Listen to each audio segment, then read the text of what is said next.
वैशाख महीने में तीसरे अध्याय में बतला रहे हैं कि शैया दान का महत्व। आज जो कोई शैया दान करता है, शैया पर सोने वाला आराम से सोता है, वो ब्राह्मण आज धर्म के जो साधन भूत ये शरीर है, शरीर क्या है? धर्म का साधन भूत है। इसलिए शरीर की सदैव रक्षा करनी चाहिए। तो उस धर्म साधन भूत शरीर उसका उस शैया पर सुखपूर्वक रहता है, निरोगी रहता है, तो वो दान देने वाला अखंड पदवी मुक्ति को प्राप्त करता है, जो योगियों को भी दुर्लभ। धूप से तपे हुए थके हुए ब्राह्मण को थकावट दूर करने वाली उत्तम शैया देकर राजन दाता कभी जन्म मरण एवं बुढ़ापे आदि से पीड़ित नहीं होता। ब्राह्मण जिस शैया को ग्रहण करके आजन्म स्वस्थ चित्त होकर के सोता है, उसकी तो बात ही किया। शैया पर ब्राह्मण के बैठने मात्र से दाता के ज्ञान तथा अज्ञान में किए गए समस्त पाप नष्ट हो जाते। जैसे आज आग से कपूर, और यदि ब्राह्मण सुखपूर्वक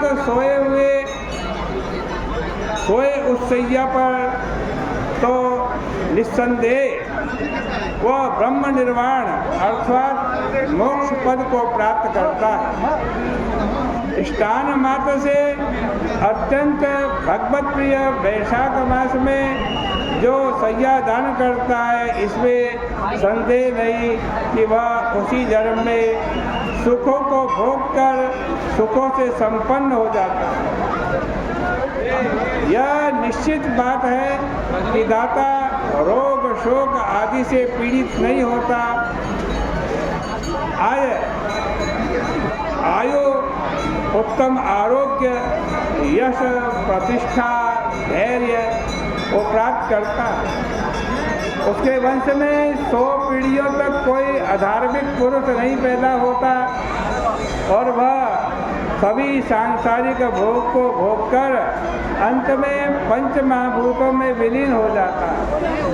वह सभी पापों से भली भांति छुटकारा पाकर परम पद मोक्ष को प्राप्त करता है। किसी उत्तम ब्राह्मण को जो तकिया दान करता है, जिसके बिना कि मनुष्य को कहीं भी सुख से नींद नहीं मिलती, उसके दान से मनुष्य सभी जीवों का आश्रय बनकर जगत का साम्राज्य भोग करता है। नारद जी कह रहे हैं, हे राजन, अनेक बार सांसारिक सुखों को भोगता एवं धर्म में निष्ठा रखता हुआ 7 जन्म तक सदा सर्वत्र विजयी रहता है। उसके बाद अंत में अपने 7 पुरुषों पीढ़ियों के सहित वो साक्षात ब्रह्म स्वरूप हो जाता है। जो तिनके की अथवा किसी अन्य वस्तु की बनी चटाई का भी वैशाख के महीने में दान कर देता है, तो उस पर बाल मुकुंद भगवान श्री कृष्ण आज सोए हुए हैं, ऐसा समझना चाहिए। जिस प्रकार जल में ऊन और जल द्वारा दूषित नहीं किया जा सकता, उसी प्रकार वह दाता संसार में आकर बंधनों में नहीं पड़ता। उस दान की भी चटाई बैठने एवं सोने में सुविधाजनक होती, अतः चटाई का देने वाला सदैव सुखी रहता।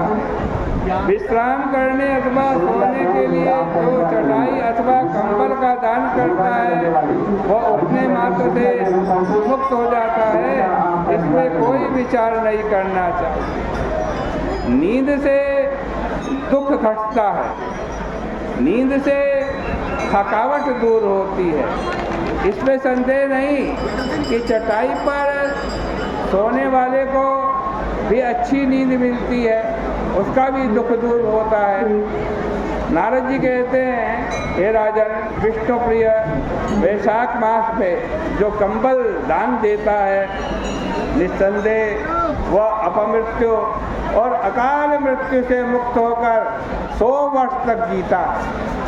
घाम से दुखी उत्तम ब्राह्मण को जो बहुत महीन कपड़ा दान देता है, वह अपनी पूरी आयु को सुखपूर्वक भोग कर अंत में परम गति को प्राप्त होता है। भीतरी ताप को हरण करने वाला दिव्य कपूर ब्राह्मण को देकर मनुष्य मोक्ष को प्राप्त करता है और सभी दुखों की आज शांति हो जाती है। जो मनुष्य फूल तथा कुमकुम ब्राह्मण को देता है, वह समस्त लोगों को वश में करने वाला सार्वभौम राजा हो जाता है और पुत्र पौत्र आदि सभी सांसारिक सुख को भोग कर अंत में मोक्ष को प्राप्त करता है। चर्म तथा हड्डी में रहने वाले संताप को भी चंदन दूर कर देता है। अतः वैशाख के महीने में चंदन दान देकर मनुष्य आदि भौतिक आदि तीनों तापों से मुक्त होकर मोक्ष पद को प्राप्त करता है। खस, चंपा एवं इलायची आदि सुगंधित एवं शीतल वस्तुओं से वासित जल का जो दान करता है, हे राजन, सभी प्राणियों में वह देवताओं की सहायता प्राप्त करता है। उसके पापों और दुखों की समाप्ति हो जाती है और अंत में वो परम पद को प्राप्त करता है। वैशाख मास के धर्मों को जानने वाला जो मनुष्य वैशाख महीने में गौरोचन और कस्तूरी का दान देता है, वह आदि देविकादि तीनों तापों से छूटकर परम पद मोक्ष को प्राप्त करता है। मेष राशिगत सूर्य अर्थात वैशाख महीने में जो कपूर से युक्त पान का बीड़ा दान देता है, वह सार्वभौम का सुख भोग कर परम पद को प्राप्त करता है। वैशाख मास में आज रेवती, जूही, चमेली इन फूलों की मालाओं का जो दान करता है, वह मनुष्य इस लोक में सार्वभौम रूप पाकर अंत में मोक्ष को प्राप्त करता है। वैशाख मास में जो केतकी एवं मालती के फूलों का दान करता है, आज वह भगवान मधुसूदन की